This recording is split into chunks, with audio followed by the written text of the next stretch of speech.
Kurt Kuş Dünyası kağıdına Gagauzyanın 23 anılmış yazıcısının masalları, anlatmaları, söyleyişleri girdiler. Toplumu hazırladı hem tiparladı Gagauzya Maria Marunevich adına bilim araştırma merkezi. Türksoy kurumu da finans tarafını üstüne aldı. Gaz halkı büyük Türk halkının bir parçasıdır.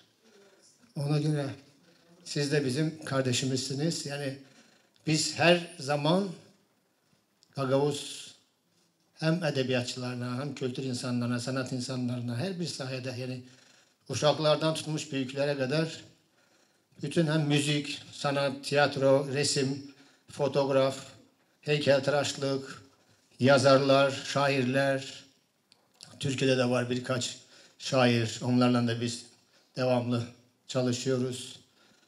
Ve biz söyledik ki siz dergiyi hazırlayın, biz destek oluyoruz. Türksoy kurumundan bağlantıyı bu kağıt dünyayı görsün diye yardım etti Moldova parlamentin deputatı Ivana Köksal. Uşaklara hizmet bu sonsuz hizmet, bu halis temel ne biz yapıyoruz sizinle.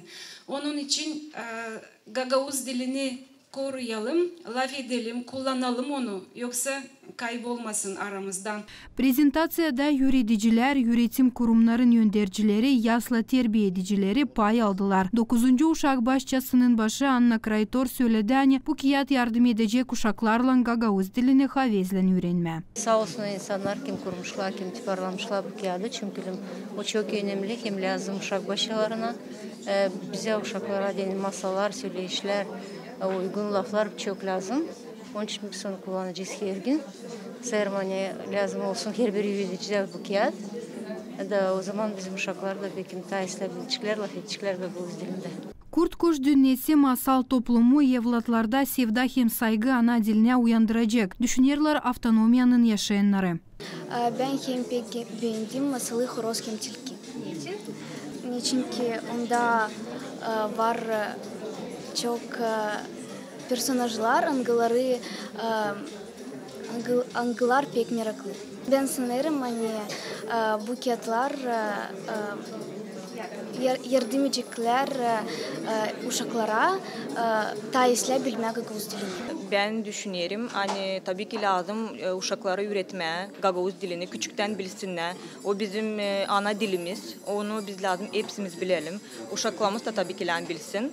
Bu kağıtlar çok yardımcı olacak uşaklarıma okudukça. Onlar hadi okumayı pek bilmiyorlar ama biz okuduğundan onlar öğrenecek. Bizim yardımımızla onlar da iyi bilecekler bu Gagavuz dilini. Uşak başında öğrenirim Gagavuzca.